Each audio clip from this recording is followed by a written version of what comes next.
Por favor, diligenciemos allí esta asistencia. De pronto, si tienen preguntas, bien pueden abrir el micrófono, comentarios, dudas.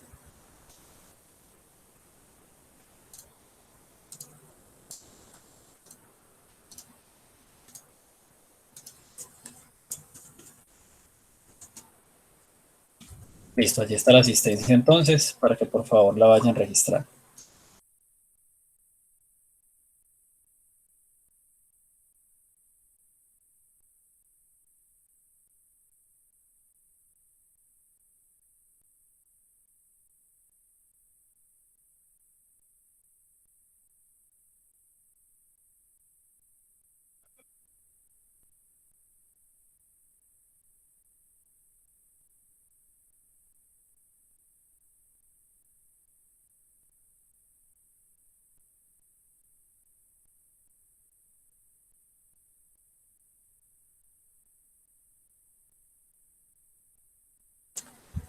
Listo, chicos, entonces mientras continúan ustedes allí diligenciando la asistencia, vamos a dar inicio a este encuentro sincrónico. Oficialmente pues les doy la bienvenida a este espacio, ya está siendo grabado. Vamos, como les había mencionado, a dar continuidad entonces con el taller de sistema operativo. Recuerden que este taller se descompone en varias partes que están marcadas allí por letras, donde la idea es ir avanzando en el desarrollo del mismo para que al final logremos el resultado de la identificación del software como tal, principalmente hablando de sistema operativo y cómo hacemos ciertas validaciones para reconocer las condiciones de operación adecuadas de un equipo. Para este caso vamos a abordar el literal B, donde básicamente hay 7 ítems, pero en el punto 5, que de hecho tengo por aquí resaltado, hay una novedad que en su momento, ya cuando estemos aquí desarrollando el ejercicio, les estaré indicando qué pasa específicamente con ese punto. Para esta actividad es indispensable pues, el uso de un equipo de cómputo y es por eso que les propongo a aquellos compañeros que no tengan el acceso al equipo, que conformen grupos de trabajo de 3 aprendices donde como mínimo uno de esos integrantes debe tener el equipo de cómputo.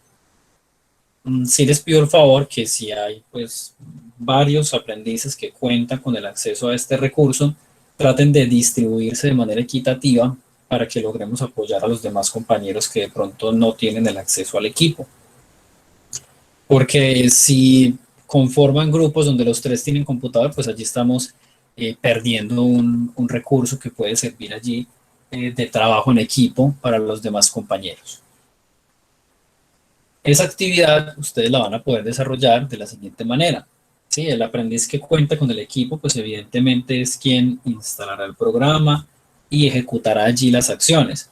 Los demás compañeros pueden conectar a través de estos medios, de Meet, de Teams, de cualquier aplicación que ustedes consideren que les funcione bien para el tema de las videollamadas.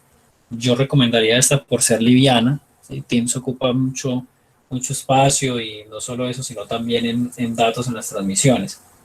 Esta es una herramienta bastante liviana y les puede funcionar perfecto para el ejercicio.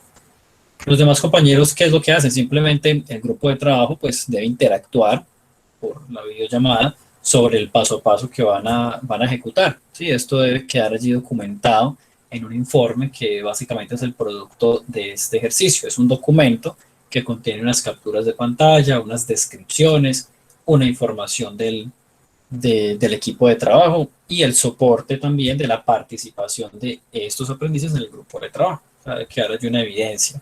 Puede ser un video, una captura de pantalla. Habiendo mencionado esta posibilidad de entregarlo de esta manera en grupo cuando no se cuenta con el equipo, sí, les menciono esto porque realmente es indispensable. El año pasado hice unas pruebas donde se concedió el acceso a unos servidores virtuales para que ejecutaran ciertas tareas, pero hubo complicaciones en la ejecución de la actividad. Adicional, es un recurso que pues solamente nos daba como 30 días de uso gratuito, entonces se pasaron los 30 días y ya no se podía acceder. porque es una herramienta que realmente es de producción, sí, es Microsoft Azure, eso realmente es para las empresas, no tanto es académico, entonces sí es muy costoso, puedes decir que uno va a pagar por el uso de esa herramienta.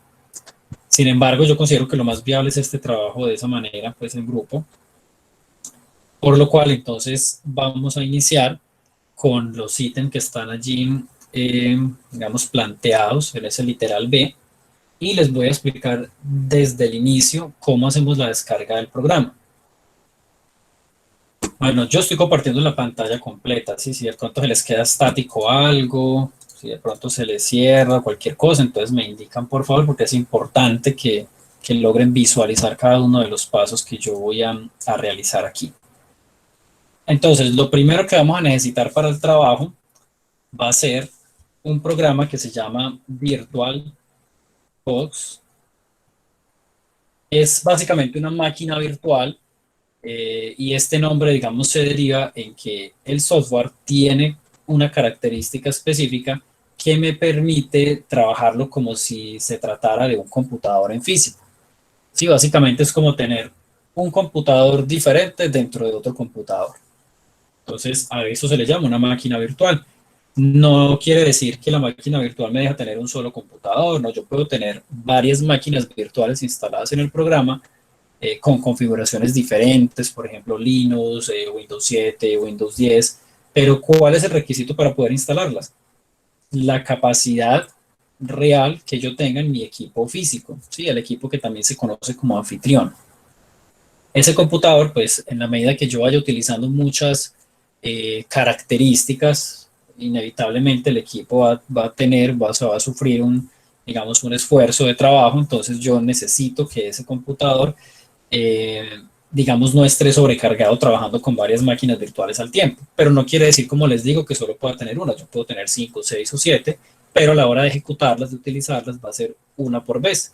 Y siempre y cuando esa que yo vaya a instalar allí, pues sea una máquina compatible con la configuración de mi equipo. ¿Qué quiere decir esto? Si mi equipo es liviano y solamente tiene 2 GB de memoria RAM, por ejemplo, yo no puedo instalar de manera virtualizada un supuesto computador de 64 bits que necesita 4 GB de RAM.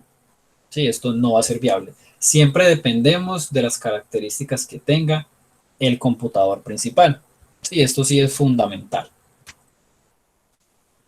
Bueno, habiendo aclarado ese punto, entonces escribimos allí en Google el VirtualBox, ingresamos y por aquí en la primera opción nos sale Oracle, dice Oracle, una B y una M, esto es de Virtual Machine, y el nombre como tal del software que es VirtualBox. Le vamos a dar allí. Aquí inmediatamente nos evidencia o nos indica que podemos hacer la descarga de la versión número 6.1.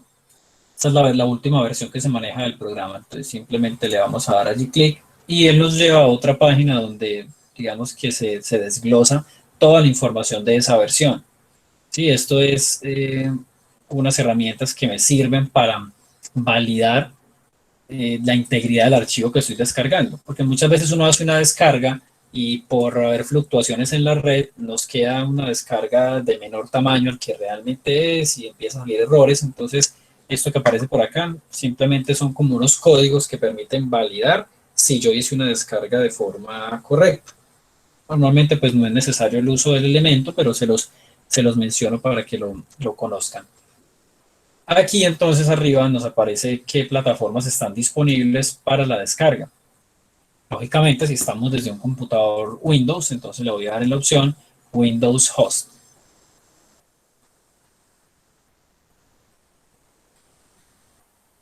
Bueno, inmediatamente empieza aquí la descarga.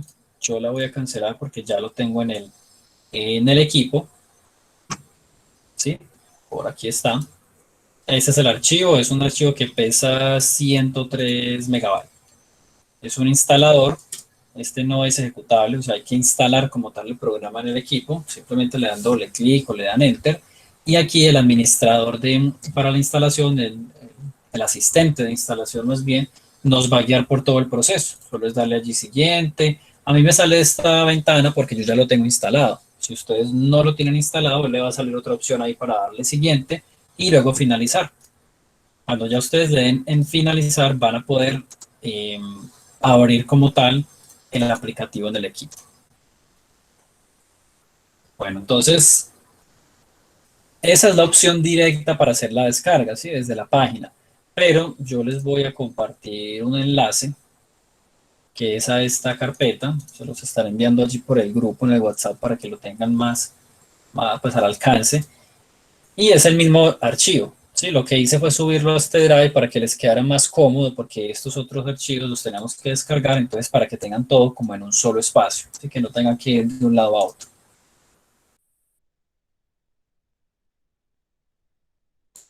Bueno, entonces desde acá lo pueden descargar como les mencionaba y nos encontramos otros 7 archivos que serían estos. Estos 7 archivos básicamente son el instalador del sistema operativo. ¿Sí? Esto es un formato RAR, quiere decir que está comprimido y está dividido en partes. ¿Sí? Mira que dice parte 1, 2, 3 y hasta la 7. Lo divide de esa manera porque el archivo realmente es uno, ¿sí? Es como si estuviéramos hablando de este, es uno solo, pero tiene un peso de 700 megabytes aproximadamente. Entonces, cuando estamos en una conexión que es un tanto limitada, al estar realizando esa descarga, muchas veces llega por allá 200, 300 megabytes y la descarga se cae y no se puede reanudar. Entonces, quiere decir que ustedes tienen que otra vez empezar la descarga y va a empezar desde cero. Y puede que otra vez se les vaya a caer. Entonces, ya sucedió en algunas oportunidades el año pasado que estábamos haciendo el ejercicio. Entonces, digamos que por identificar esa situación, lo que se ha hecho es dividirlo en partes para que ustedes descarguen archivo por archivo, que ya tiene un peso de 100 megas. Y ya estamos hablando que es diferente. Carlos tiene la mano levantada. Sí, es que estoy acá desde mi computador, pues desde el computador de la casa, y estoy en VirtualBox. Entonces, para ver si podía hacer el proceso con usted mismo o es mejor que espere a que mande el drive para descargarlo así, ya como por partes. Puede hacer el proceso ahorita de la creación de la máquina, que ya les voy a indicar, pero la instalación del sistema operativo sí van a requerir este archivo. Sí, tiene un peso de 700 megabytes, entonces se demora un tanto en descargar. Ah, listo. Listo, gracias. Entonces, como les decía, de esta manera les recomiendo algo. Si no han iniciado sesión, por aquí le va a salir una opción que dice cómo descargar todo. No vayan a utilizar esa opción y tampoco lo vayan a descargar así seleccionando todo y descargar.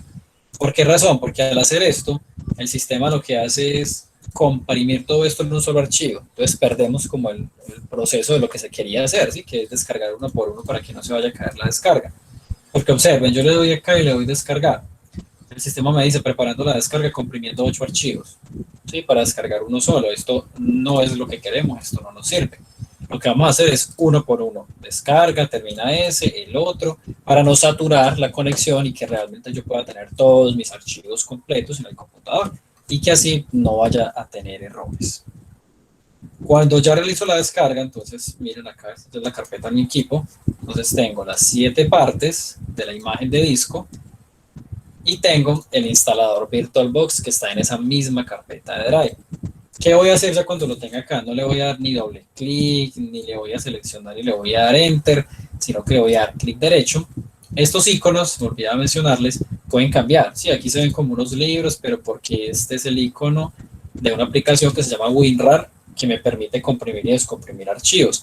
No es la única en su tipo. Existe otra muy famosa también que se llama 7zip, que es gratuita de código abierto.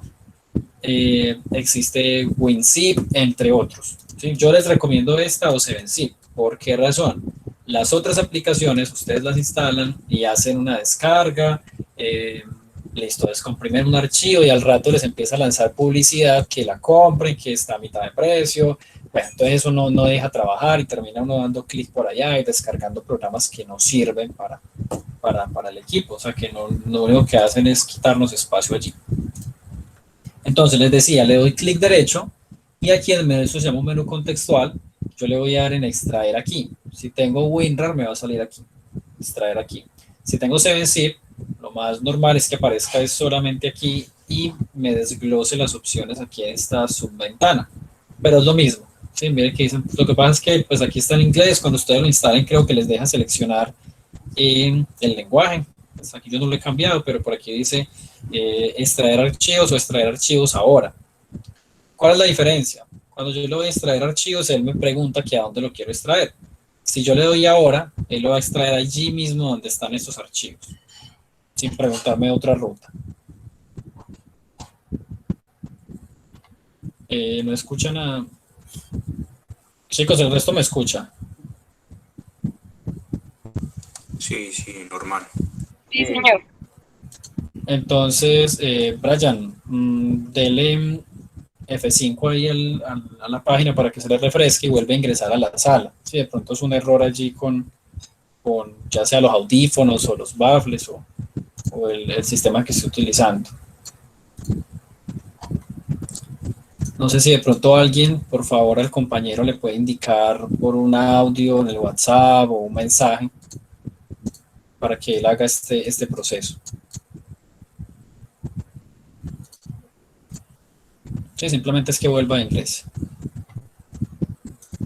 Si de pronto es error allí de conectividad. Bueno, chicos, entonces les decía, tenemos aquí lo único que vamos a hacer es darle clic derecho. Aquí me aparece como, esperen un momentico, miro Brian Velasco. Entonces, para que por favor le indiquen. Entonces, retomamos, le vamos a dar aquí clic derecho, parte 1, y le vamos a dar en extraer aquí.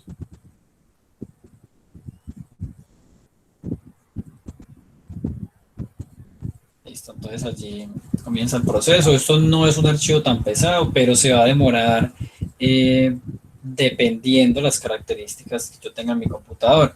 ¿Qué les recomiendo? Cuando vayan a hacer esta actividad, no utilicen otros programas al tiempo, ¿sí? Reproduciendo allí música, videos, aplicativos de juego. No, traten de cerrar todo y que solamente vayan a abrir el programa del VirtualBox y hagan esta tarea porque pues la idea es que el equipo no esté saturado, sino que yo pueda trabajar con él pues en unas condiciones un poco más serenas para que no se exija, ¿sí? Para que no se me vaya a bloquear de pronto. Entonces aquí se nos genera un archivo. Miren que eso es un archivo que pesa 700 megabytes, como les había indicado, y es un archivo en formato ISO. Y miren que su icono es como de un CD. Es porque este formato básicamente es la virtualización de un disco. A este tipo de formatos se les conoce como imágenes de disco, porque es como si yo hiciera una copia exacta de un disco físico, pero lo estoy pasando a virtual, ¿sí? Entonces háganse cuenta que es un CD virtual allí en el computador y que tiene todo el contenido que tiene el CD original. El CD puede ser real, tangible. No es el único formato, pero es el más utilizado, el formato ISO. Bueno, habiendo dicho eso, entonces ya tenemos el programa que requerimos para trabajar y tenemos el sistema operativo. ¿Sí? Es un sistema operativo liviano, es un Windows 7 y miren que está acompañado aquí una palabra que dice Light. Es porque ha sido modificado de tal manera que se quitaron algunas características, recuperando así un peso, pues, digamos, pequeño, porque generalmente esto pasa de 2 GB, y como es una imagen que se utiliza, pues, como para prácticas, es utilizada más que todo para acciones académicas, entonces necesitamos que sea de un espacio, que ocupe un espacio pequeño, y que no sea tan complicado de instalar con múltiples características y opciones que pueden llegar a saturar el equipo. No les recomiendo que esto lo instalen en un computador real, eso solamente es para fines prácticos del ejercicio, porque para un computador real yo les recomiendo a ustedes como técnicos en sistemas que instalen siempre las imágenes originales, ¿sí? Las que vienen de fábrica, las que pesan 3 GB, 4 GB, porque ya vienen con todas las actualizaciones allí cargadas. Y que de pronto yo no instale un archivo de estos y luego por allá necesite un programa y me dé un error, sí, porque eso sí pasa. Si yo voy a utilizar algo específico y resulta que lo quitaron, como les digo, es algo que está limitado, entonces yo simplemente no puedo volver a integrar la característica, sino que tengo que reinstalar. Entonces no es recomendable que lo vayan a utilizar pues a nivel ya de producción. ¿Qué debemos hacer? Entonces ya teniendo instalado el VirtualBox, yo simplemente lo voy a buscar. Vamos a arrancar y les voy a mostrar por aquí desde cero cómo se crea esta máquina virtual. Inicialmente, recién arrancamos, nos va a aparecer esta ventana. Sí, una ventana donde nos encontramos las opciones, es muy intuitiva de manejar, son unas opciones muy básicas, configuración de preferencias, importar o exportar los archivos de la máquina, pero a nosotros nos interesa en este momento la opción que dice nueva.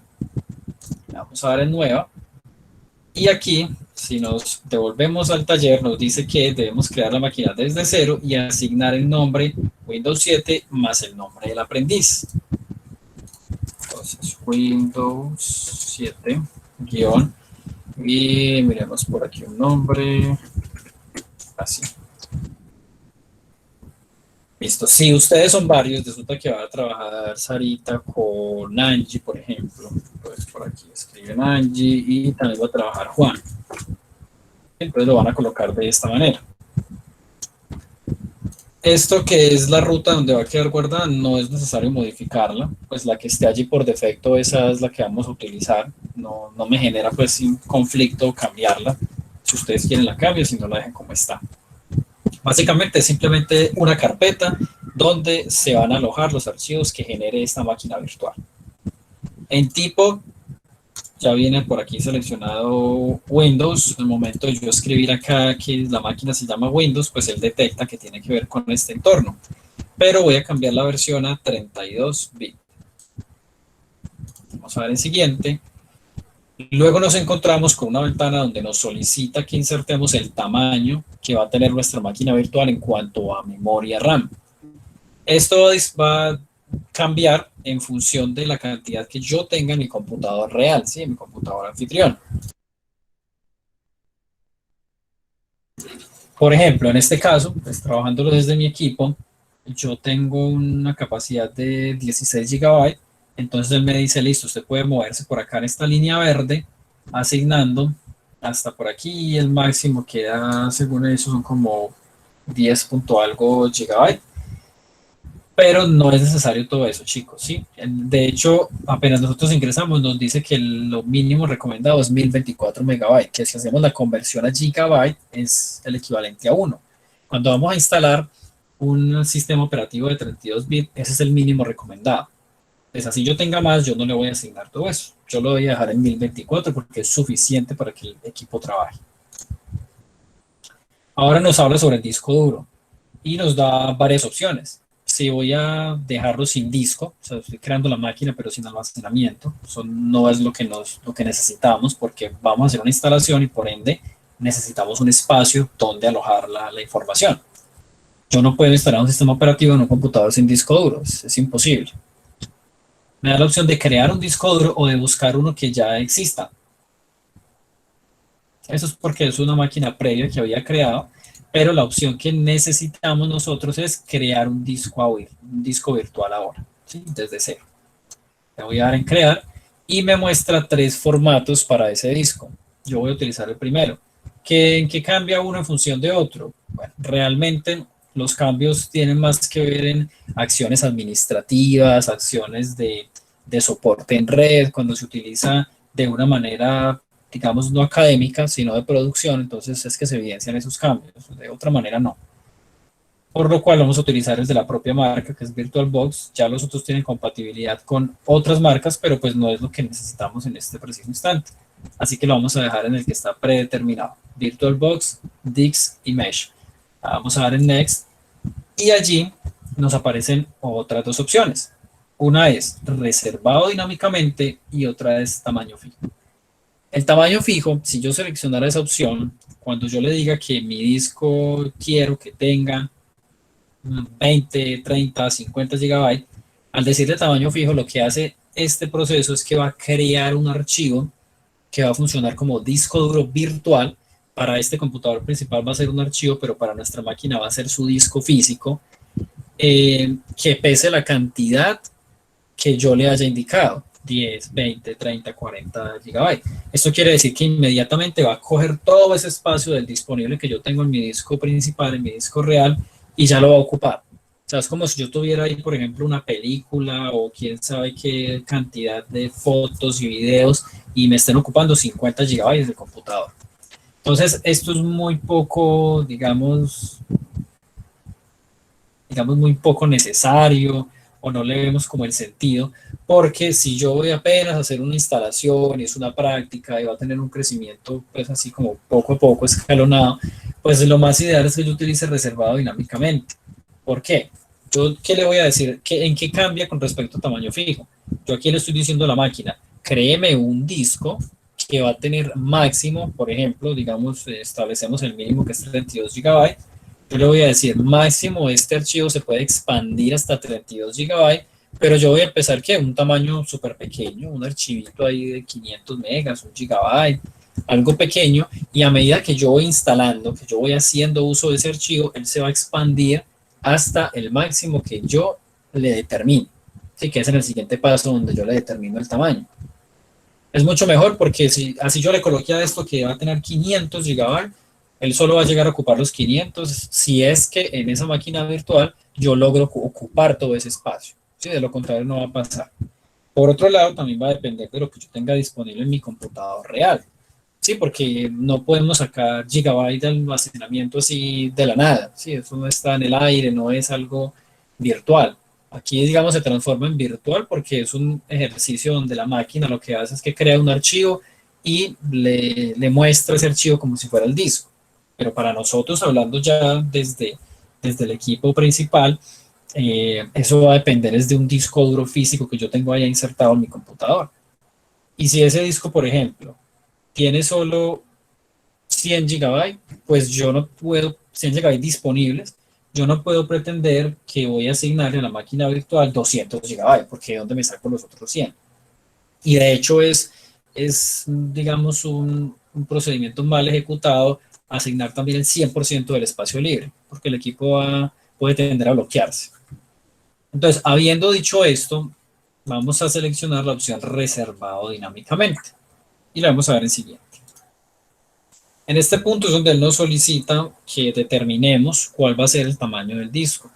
Y en la parte superior me dice dónde quiero guardar ese archivo que para esta máquina va a funcionar como disco duro.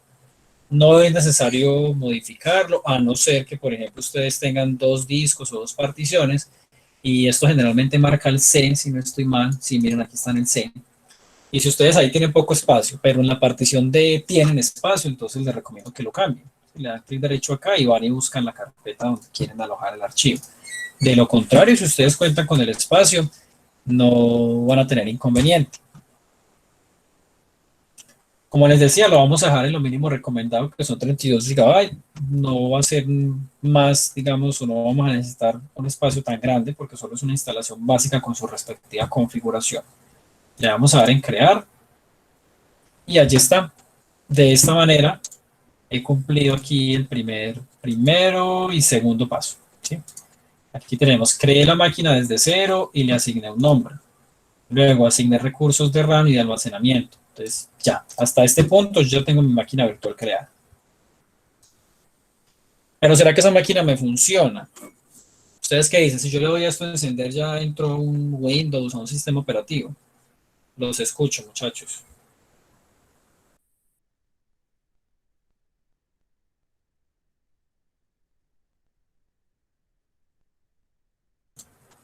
Muchachos, sin miedo a interactuar. Aquí estamos en la construcción colectiva del conocimiento.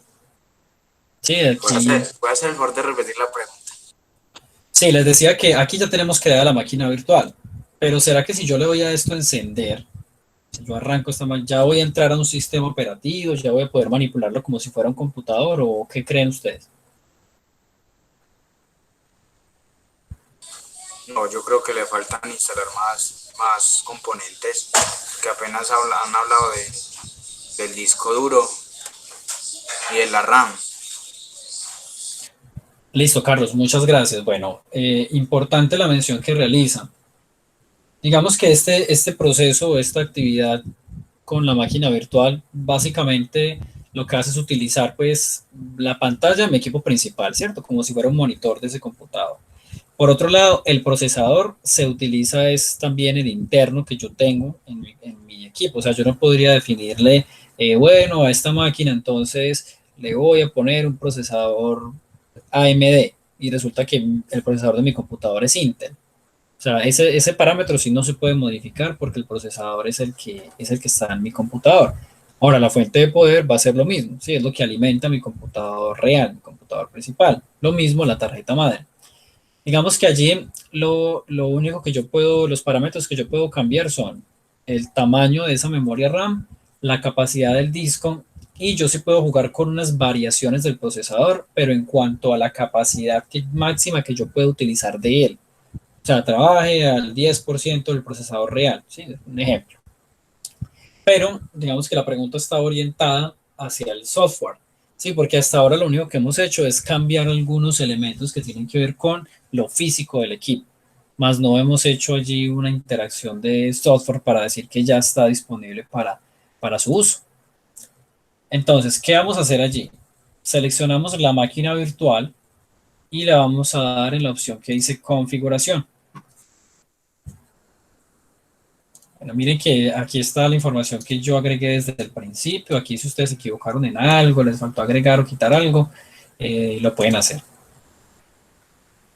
Por aquí, si ustedes observan, vamos por aquí en avanzado, da también otras características del cifrado de disco, pero nosotros de manera, en el uso básico que le vamos a dar del proceso, iniciando apenas como el desarrollo del ejercicio, no es necesario abarcar esas otras características. Pero si yo me voy por aquí al sistema, miren que dice placa base, aquí me habla otra vez de la RAM, ¿sí? Memoria de la RAM, me habla de un orden de arranque, si quiero que inicie desde un disquete, si quiero que inicie desde un CD, desde el disco duro, lógicamente todo esto es virtual, muchachos. Cuando yo llego al procesador me dice cuántos núcleos tiene su computador, su procesador, perdón. Para mi caso son 4 núcleos. Yo puedo designarle uno o dos. Mire que en dos es como el límite. Sin embargo, aquí ya dice que es una configuración inválida porque nos dice que le damos características de entrada y salida no están actualmente habilitadas en la sección de la placa en la página del sistema. Eso quiere decir que por acá yo no he habilitado esta opción. Esto solamente es informativo, no lo van a hacer ustedes. ¿Sí? Aquí solamente les estoy como presentando esas opciones. Esto no es necesario modificarlo. Límite de ejecución del procesador. Yo puedo jugar aquí con el valor, yo podría decir, ay, voy a trabajar con el 30, el 40%, pero miren que yo empiezo a mover acá y él también me lanza unas alertas, ¿sí? Es muy importante revisar esto. Y aquí dice que si reduciendo el límite de la ejecución del procesador puede resultar en reducción de rendimiento. Esto, digamos que me afecta en gran medida o en poca medida, ¿cuándo? Cuando yo, por ejemplo, tengo un computador que es con un procesador muy pequeño, muy reducido, y que adicional yo le voy a reducir por aquí la potencia, entonces probablemente la máquina empiece a trabajar súper lento, se bloquee o simplemente no me deje iniciar. Pero de igual manera juega, digamos, como en doble filo, porque también si yo le digo máximo, utilízame el 100%, y si yo sobreesfuerzo esa máquina virtual, se me va a consumir toda la capacidad de procesamiento del equipo, y si tengo otros aplicativos allí funcionando que no lo debo hacer según la recomendación que les di al inicio, pues todo se me va a bloquear. Entonces, pero aquí digamos que en este momento lo podemos dejar de esta forma predeterminada. Ahora, ¿qué es lo que sí ustedes deben modificar? Me voy a ir a la pestaña almacenamiento. Aquí voy a encontrar mi disco duro que yo creé, que yo le dije que de 32 bits. Dice que está por el puerto 0. Háganse en cuenta que yo estoy conectado aquí a la tarjeta madre y me dice que por el puerto 0, el SATA 0. Y por aquí aparece un disco. Resulta que esto refleja una unidad óptica. Eso es como si fuera la bandejita pues de mi computador principal donde deposito los CDs, pero de manera virtual. Entonces aquí tenemos nos encontramos con una, digamos, interacción entre el archivo que yo les dije que era una copia de un disco y esta unidad que básicamente es una unidad virtualizada que lee esos CDs virtuales.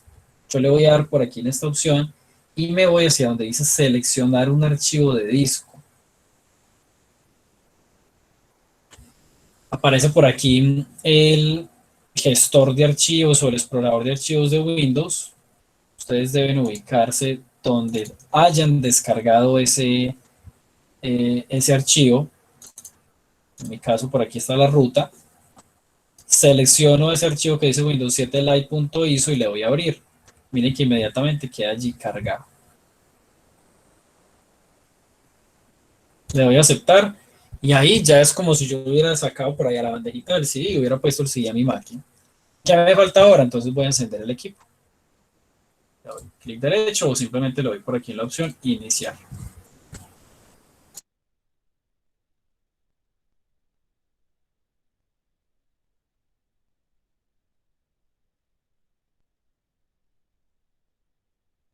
Resulta que si yo no modifico en la máquina virtual esa opción donde decía por allá que cómo quiere usted el orden de arranque, que si disquete, que si CD, si yo no lo modifico, ¿quién me va a preguntar cómo quiero arrancar?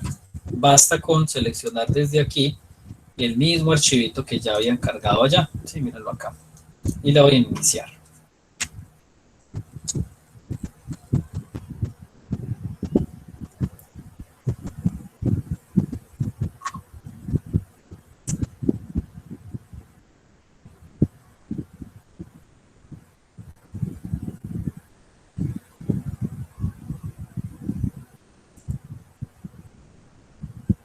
Bueno, aquí nos encontramos unas notificaciones.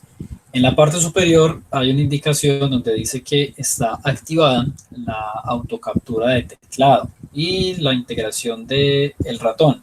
¿Esto qué quiere decir? Cuando yo me desplazo con este cursor hacia este cuadro, inmediatamente es como si este mouse estuviera dentro de esa máquina virtual. En algunos casos les puede generar un error cuando intentan sacar el mouse y se les queda aquí, ¿sí? En los bordes de esta pantalla y no les deja ya pasar al computador principal. Eso suele suceder porque la máquina captura tanto el teclado como el mouse, pero hay un botón que está establecido para liberar como ese control de allí. ¿Cuál es? De hecho está por aquí abajito a la derecha, parte inferior derecha, dice right, y esta es la abreviación de control. Entonces es el control derecho. Les muestro por aquí con el teclado.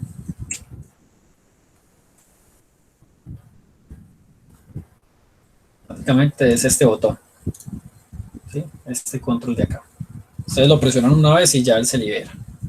Si el teclado de ustedes no tiene esa tecla, porque algunos no la tienen, ustedes simplemente se fijan en la parte inferior derecha, qué es lo que dice. A algunos les saldrá Alt Right, que es la tecla al derecha, tecla Shift.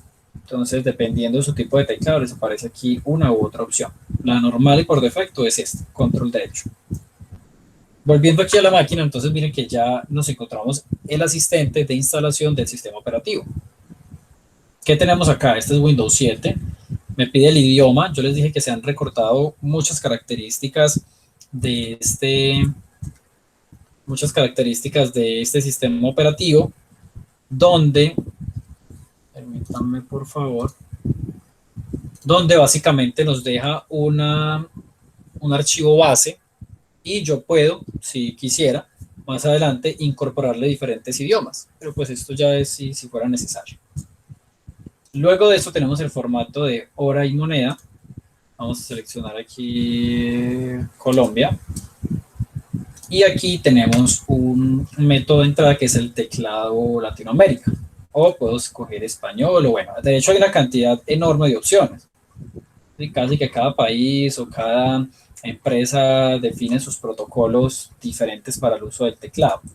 Para esto, yo les voy a poner por aquí una imagen. Quiero que la observen con mucho detenimiento y en unos segundos me indican qué logran ustedes divisar allí de diferente entre estas opciones de teclado. Unos segundos por acá mientras doy respuesta aquí al SENA con un tema de matrículas.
Listo, chicos, ya estoy de vuelta.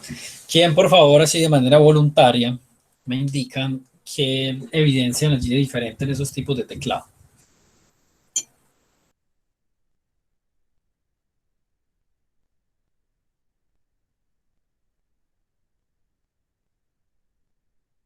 Bueno, como de voluntaria no se pudo, entonces vamos a calificar por aquí participación.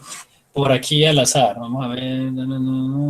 Cristian Sánchez, cuéntame qué evidenció allí de diferente en esos teclados.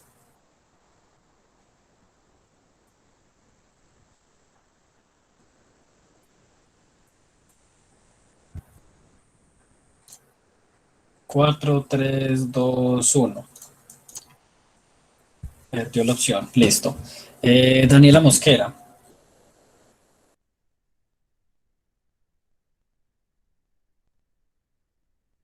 Profe, Sí. eso casi no se ve muy pequeño y no alcanza a ver nada. Listo, ahora Si, sí. es- si está en celular, tiene que acercar la pantalla.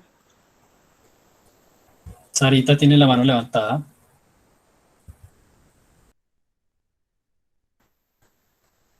¿Nos puede indicar alguna diferencia?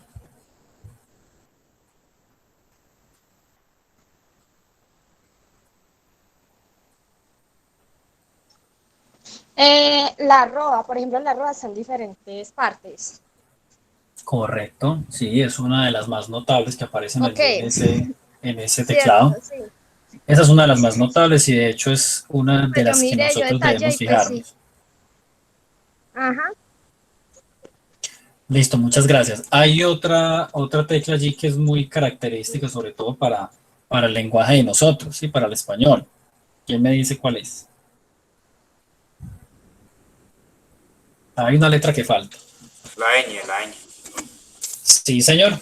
Entonces, allí ese realmente es como, hay otras diferencias, ¿sí? Hay una cantidad de símbolos, es decir, pero las principales en las que yo debo centrarme es en el arroba y en la ñ, para poder identificar qué tipo de teclados estoy utilizando o, ya con mi función de técnico en sistemas, qué teclado está instalado en el computador en el que yo estoy trabajando o voy a hacer una instalación de un sistema operativo.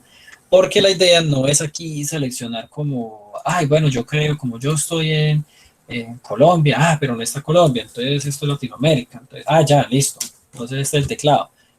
No funciona de esa manera, chicos, porque ahí es donde empezamos a tener conflictos cuando ustedes están escribiendo y van a sacar, por ejemplo, una arroba y dicen, ay, mira, aquí con Shift y la letra Q, y resulta que ahí sale otro símbolo. O los símbolos que están marcados en el teclado numérico de la parte superior no corresponden cuando yo los presiono. Es porque tenemos una mala configuración del teclado. Y eso es un procedimiento, un proceso que muchas veces omiten aquellas personas que tienen el conocimiento empírico, o sea, que no, digamos, vienen de una formación técnica, entonces realizan el proceso muy como automatizado, sin revisar como el porqué de las cosas. Entonces, les decía, ¿en qué me debo centrar? Bueno, yo tomo los teclados y me fijo, bueno, tiene la ñ, listo, sí, bueno, pero miren que la ñ está en estas dos opciones, tanto en el teclado de España como en el teclado, aquí aparece como Hispanoamérica o Latinoamérica, ¿sí? Es el que nos corresponde a nosotros en Colombia. Inmediatamente me voy a mi segundo identificador y es el arroba. Observen que el arroba para Latinoamérica está en la letra Q y para España está en el número 2. No puedo fijarme inmediatamente como en esa parte, pues si lo hago de esa manera voy a tener coincidencia en ese arroba. Sí, miren que, bueno, puede ser Estados Unidos o España. Pero ¿de qué manera podría yo filtrar? Con la letra ñ. Sí, miren que aquí ya no aparece. Aparece el dos puntos y el punto y coma.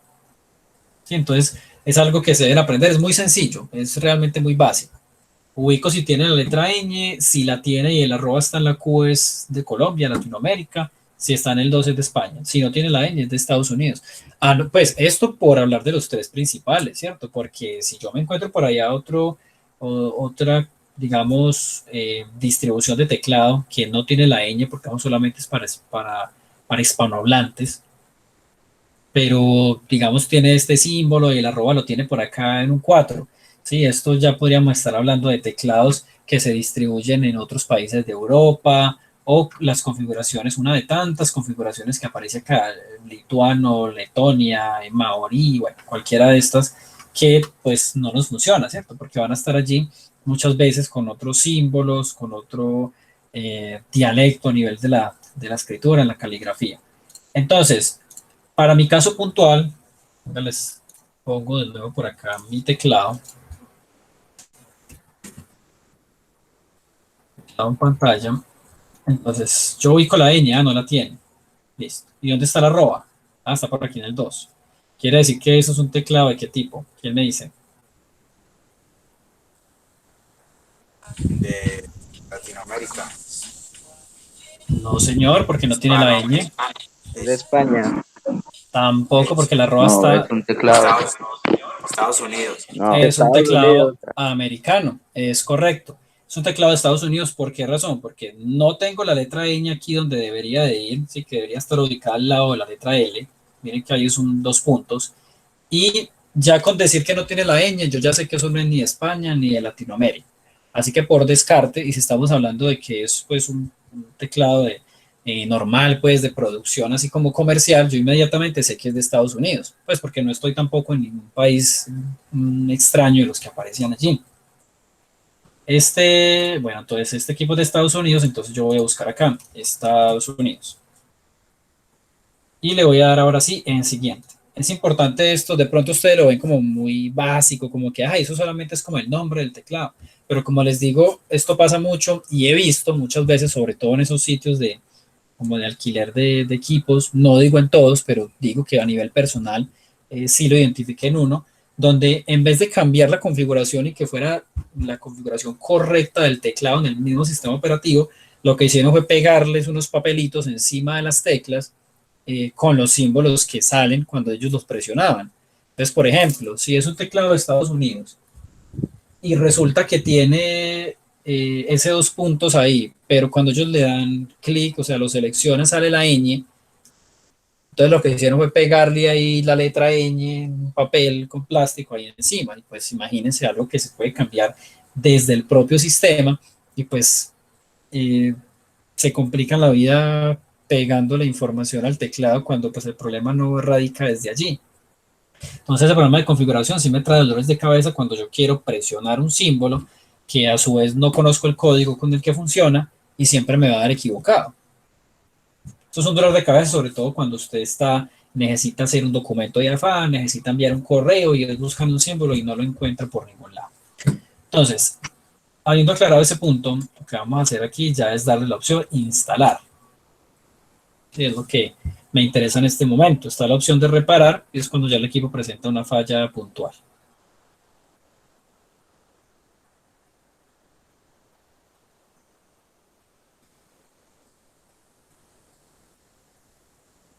Listo, entonces allí básicamente el programa lo que hace es como leer el arranque en el sistema y me lanza lo que tiene todo tipo de programa, que es una licencia o unos términos del uso del software.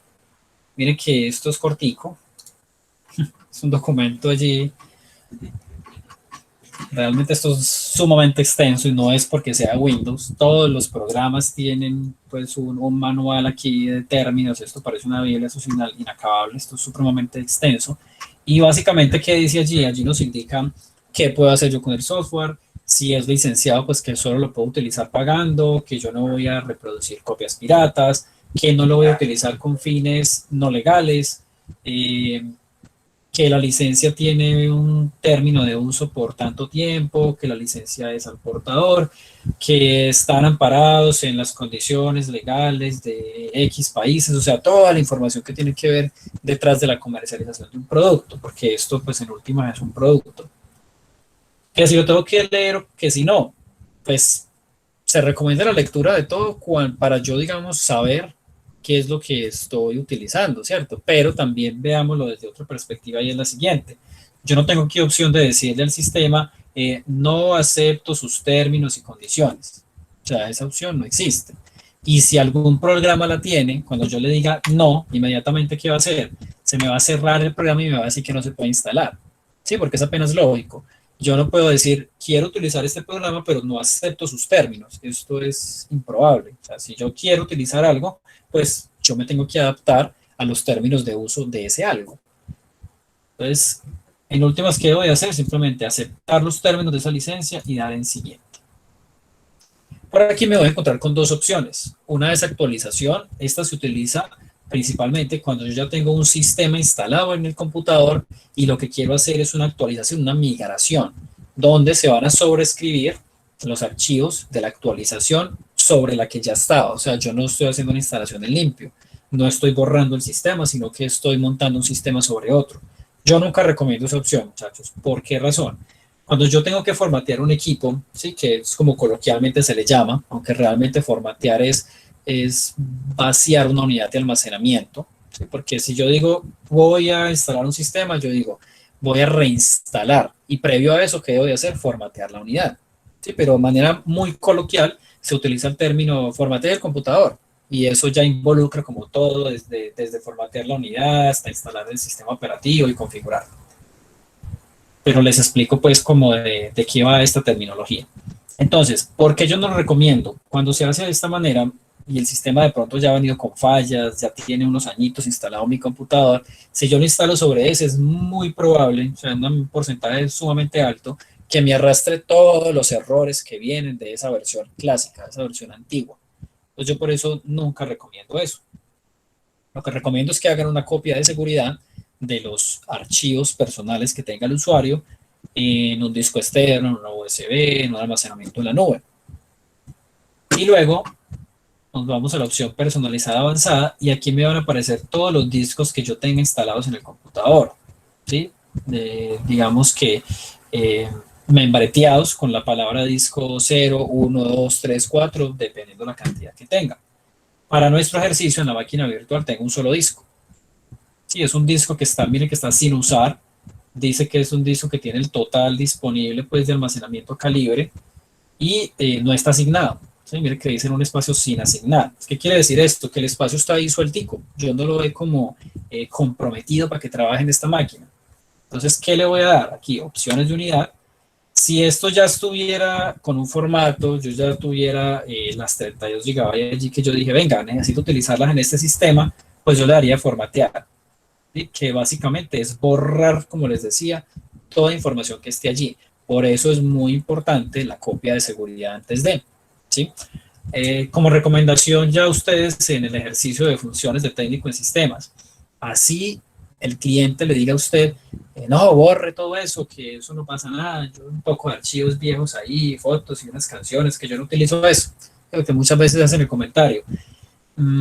Hagan la copia de seguridad, muchachos. Ya sea en el propio computador, que tenga otro disco, entonces mueva todo para allá, o en un externo, en lo que sea, pero no se dejen llevar porque el cliente les dijo eso. Porque muchas veces sucede, cuando ya usted le entregó el sistema instalado, es muy común que pues los clientes no tengan mucho conocimiento como de este manejo técnico de los computadores. Entonces por allá a la semana van a llamar a Manuela. Entonces Manuela, lo que pasa es que usted me formateó el equipo, me instaló para aquí el Windows y no, quedó muy chévere, el equipo está funcionando muy bien, pero resulta que estoy buscando unas fotos por acá que yo tenía desde el 2005 del bautizo de X persona y no las encuentro. ¿Eso dónde quedó? Y usted le va a decir, no, pero es que acuérdese que usted me dijo que yo podía borrar todo eso porque yo eso no lo estaba utilizando. Eso siempre, o sea, es mejor dicho, eso es común en todo cliente, que diga que no necesita algo y que luego le pida a usted ese algo que usted ya borró. Entonces, para evitarse esos dolores de cabeza, yo les recomiendo que siempre, en todo momento, hagan una copia de seguridad y vuelvan a dejar los archivos ahí, que sea el cliente quien se encargue de eliminar lo que él dice que no le sirve. Sí, para que ustedes se laven las manos allí y se quiten esa responsabilidad de encima. Entonces, aquí lo que vamos a hacer es crear esta unidad. Vamos a ver el nuevo. Y aquí me dice qué tanto quiero usar yo de este espacio que hay acá. Pues yo lo voy a utilizar todo. Lo voy a aplicar. Y aquí me dice que se van a crear unas particiones adicionales. Miren que yo voy a crear una sola. Pero él me dice, se pueden crear otras adicionales que son para archivos de sistema. Del proceso de instalación, yo le digo aceptar. ¿Y qué pasó acá? Se me crearon, ¿qué? 2 particiones. No hay 2 discos en el equipo. Mire que dice disco 0, pero hay partición 1 y partición 2. Quiere decir que cogí ese disco y lo dividí en dos partes. ¿Partes iguales? No, miren el tamaño. Una es sumamente pequeña, es mucho más pequeña, es el 10% de 1 GB, miren, son 100 MB. Y la otra partición más grande, 31.9 GB. Aquí es donde voy a instalar mi sistema. Porque si me ubico acá, ¿qué me dice? Windows no se puede instalar en la partición 1 del disco 0. ¿Ve? ¿Y por qué? Porque dice que la partición seleccionada requiere por lo menos 2 GB de espacio disponible. O sea, yo ahí lógicamente no voy a poder instalar 2 GB en 100 megas. Selecciono mi partición que tiene la capacidad más grande y no es necesario formatear porque aquí es un ejercicio nuevo. Es como si yo estuviera insertando un disco duro nuevo que compré para ese cliente para hacerle un cambio porque el anterior se le dañó. Entonces, ¿qué voy a formatear yo ahí si ya la partición es nueva? Simplemente la doy en siguiente. Y nos aparece una ventana que nos ofrece información sobre el porcentaje de avance de esa instalación. Ahí lo que está haciendo es, ¿se acuerdan del archivito, de la imagen de disco? Ahí lo que está haciendo es sacando toda la información que tiene allí y dejándola en el disco duro de una forma activa, o sea que ya me permite interactuar con ella. Entonces esto se va a demorar más o menos en función del tipo de computador que yo tenga. Si tengo mucha cosa abierta, si es un equipo con un procesador, digamos, de una carga de trabajo mediana, si es de una carga de trabajo baja, pero siempre debo esperar a que él finalice su proceso al 100%. Luego de esto, esa máquina virtual, ojo, no el computador principal, sino la máquina virtual, se va a reiniciar un par de veces. Yo no debo a partir de aquí hacer ningún movimiento. Miren que él va evolucionando allí y él simplemente me está indicando en qué proceso de la ejecución va, de esa instalación que yo he decidido allí iniciar en el equipo. Vamos a esperar a que llegue a 100. Cuando él finalice acá, luego me dice que va a instalar las características y al final instalará actualizaciones, pero que están dentro de ese mismo disco. No es que aquí en este momento él esté descargando por allá actualizaciones porque ni siquiera ha iniciado el sistema. Y mire que él dice reiniciar. Yo espero esos 10 segundos o lo voy a reiniciar ahora. Listo, se reinició mi máquina. Y presten atención a lo siguiente. Por aquí me dice que si yo quiero iniciar desde ese disco. Y no. ¿Por qué razón? Porque si yo le doy iniciar desde ese disco, o sea, yo presiono una tecla, él va de nuevo a iniciar el asistente de instalación. Y pues si ya le di instalar, pues no tengo que volver a iniciar de ahí. Yo dejo que el sistema continúe para que arranque desde lo que ya se instaló en el disco duro, o sea, en la máquina virtual. Llegamos de nuevo a esta parte y aquí simplemente esperamos con un poco de paciencia. Mire que por aquí donde dice instalación empiezan a mostrar unos punticos, ¿sí? 1, 2 y 3. Esto básicamente es para indicarme que se está haciendo un proceso en ese momento.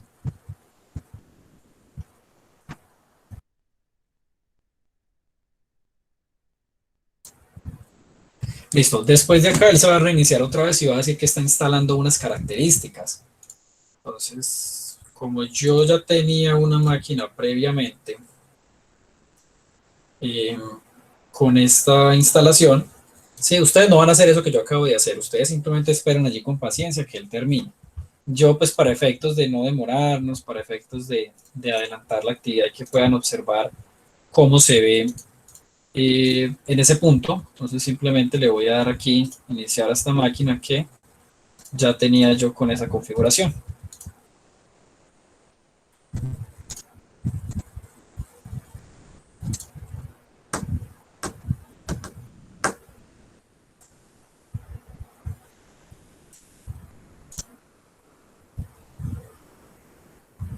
Listo, entonces finalizó mi proceso, como les decía, él se reinicia otra vez y voy a llegar a este punto. Voy a llegar a este punto donde básicamente me empieza a solicitar ya la configuración, pero de mi sistema operativo en mi computador. Me dice que yo debo agregar un nombre de un usuario. Ustedes le pueden colocar aquí el usuario aprendiz, un ejemplo. O el nombre del integrante que está trabajando allí en el computador. Sí, inicialmente esto estaba creado por un grupo de trabajo que decía que Sarita, que Angie, que Juan. Ponen el nombre de uno de ustedes. Y aquí, esta la están cambiando ustedes y automáticamente aquí se les modifica en la parte inferior con un guión PC. porque ese es el nombre del usuario y ese es el nombre del computador, de esta máquina que yo creé. Le doy siguiente. Me pide una contraseña de acceso, pues no es necesario, yo la voy a dejar así en blanco. Clave de producto, nosotros no hemos comprado una licencia para utilizar y esto no se va, digamos, a usar de manera productiva, de manera pues de un uso normal de un hogar, sino que es un ejercicio académico. Entonces yo le voy a dar siguiente y aquí le voy a dar en usar la configuración recomendada. Por aquí estamos a día 21, cambiamos la hora, son las 4:05. Ustedes pueden escribir, si de pronto no les da, simplemente trabajan con las flechitas. Y le dan el siguiente. Aquí me dice, selecciona la ubicación actual del equipo. Esto es, si el computador está en la casa, si el computador está en el trabajo, o si estoy en una red pública, que puede ser una cafetería con acceso gratis a internet, o uno de los parques que tienen estos servicios. Yo le voy a dar por aquí red doméstica, y espero a que este proceso finalice. Volvámonos por aquí al taller. Entonces, ya formateé la unidad que yo le integré a esa máquina virtual desde el asistente de instalación de Windows. Esto ya lo hice. Al finalizar la instalación, debo asignar el nombre del equipo. Ya lo hicimos. Fue allí cuando le colocamos el nombre de Sarita, que quedó allí Sarita PC. Bueno, no sé si están escuchando eso. Aquí se inició y empieza a sonar un pitido. Entonces, aquí en la parte inferior hay una configuración. Y aquí donde aparece como un parlante, yo le puedo dar clic y le puedo deshabilitar esa salida de audio. No sé si a ustedes lograban escucharlo, pero a mí me quedó sonando aquí apenas ingresó esto como un bucle, ¿sí? Repetitivo. Entonces lo pueden desactivar de esa manera si les llega a pasar en el momento en que lo estén pues, haciendo ustedes. Bueno, entonces retomemos, les estaba mostrando por aquí el taller. Dice, al finalizar la instalación debo asignar el nombre del equipo, esto ya lo hicimos. Y regresamos aquí a la parte que les dije en el principio de este encuentro, que vamos a tener una novedad. Resulta que este taller incorpora aquí una acción que dice que debo descargar las actualizaciones del sistema operativo. En condiciones normales, yo me iría por acá y escribo Windows Update. Y le daría a buscar actualizaciones. Y él empezaría y descargaría la actualización a la fecha de hoy. Pero resulta que este sistema de Windows 10 ya está, perdón, Windows 7 ya está obsoleto. Microsoft ya no brinda soporte a este sistema. Por ende, los servidores que se encargaban de distribuir las actualizaciones no están abiertos. Entonces no me va a permitir el funcionamiento o el trabajo con él. Por eso este punto 5 queda descartado. No hay manera de que yo lo actualice directamente, a no ser que yo tuviera el archivo de actualización en físico y lo vaya a ejecutar desde allá, de manera offline. Pero como no lo tenemos, entonces lo vamos a omitir. Ahora, miren este punto, documente cada paso del proceso de instalación con capturas de pantalla y evidencia mediante un informe. Les decía al inicio de este encuentro que el producto de esta actividad es que ustedes entreguen un documento de Word, en PDF, en WordPad, donde pues que contenga como mínimo una portada y luego el desarrollo de esta actividad en capturas de pantalla. Desde cuando creamos la máquina por allá, donde simplemente yo entré, le di nueva, empecé a asignarle un nombre, una memoria RAM, voy tomando capturas de pantalla y cada imagen debe ir acompañada con un pequeño texto, ¿sí? Un pequeño texto que indique la acción que estoy haciendo allí. Entonces, inicio con la creación de la máquina virtual. Configuro el tipo de sistema que sea Microsoft Windows y selecciono Windows de 32 bits. Y voy describiendo cada imagen que yo estoy allí registrando. Al final le van a quedar unas 12, 15 imágenes, deben ir acompañadas cada una de ese texto explicativo y ese es el documento que ustedes me van a entregar a mi producto de esta actividad. Al final, si trabajan en grupo, recuerden, deben enviarme la evidencia de esa participación en grupo, una captura de pantalla ahí del Meet, donde se vea que la persona que tiene el computador está compartiendo el escritorio de ellos, donde se ve este programa, donde se ve la interacción allí participativa del grupo, pues para desarrollar como tal el ejercicio. Debe estar incluido allí en el informe, porque si me mandan un informe que dice participó Johan, Brian y Daniel, y resulta que yo no veo allí por ningún lado una evidencia, pues yo lo voy a calificar a la persona que me entregó y que yo veo que allí marcó el nombre de la máquina con el nombre de él, registró en esos pasos en el nombre del PC, también puso el nombre de él, entonces yo evidencio allí que trabajó solo, ¿cierto? Pues para que tengan eso muy en cuenta. El punto 7 me dice guarde la máquina virtual. Resulta que vamos a seguir ocupándola, entonces no la vayan a eliminar después de esto. ¿Qué hacen al terminar? Ustedes le dan en cerrar. Él aquí me dice guardar estado de la máquina, no es lo mismo que guardar la máquina. Sí, lo que yo les digo es que no la vayan a borrar de por acá. Acá ustedes simplemente le van a apagar. ¿Sí? Ustedes van a apagar el computador, que lo pueden hacer así directamente o como si de un computador real se tratase. Yo le doy por aquí el inicio y le van a apagar.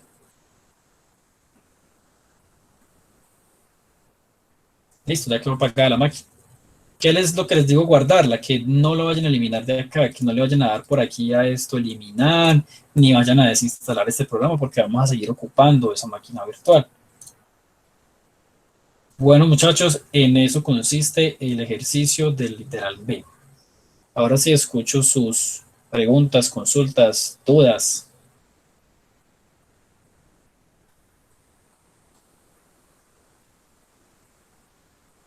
Me parece excelente que a todos les haya quedado claro.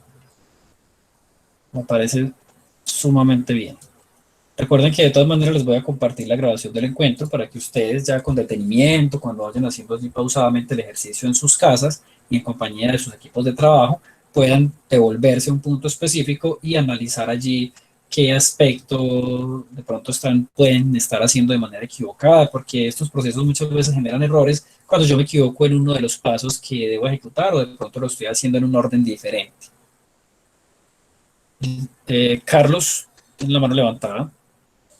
Sí, en la parte cuando usted mandó el drive, que está pues la aplicación con la que vamos a mandar ese VirtualBox y los otros siete archivos.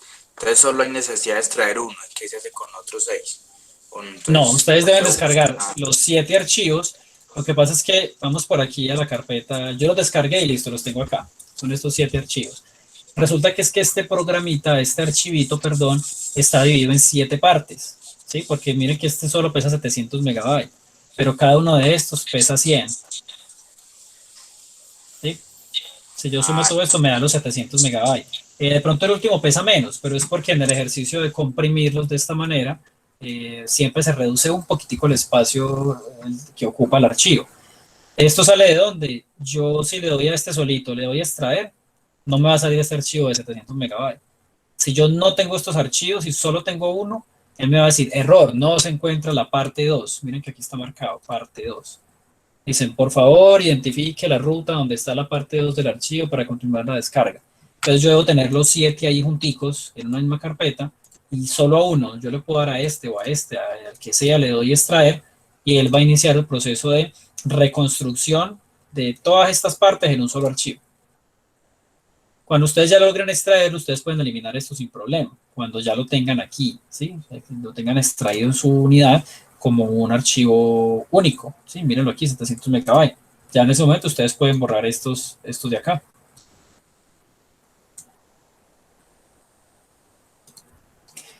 Listo, gracias. Bueno, Carlos, con mucho gusto. ¿Alguien más? ¿Dudas, inquietudes?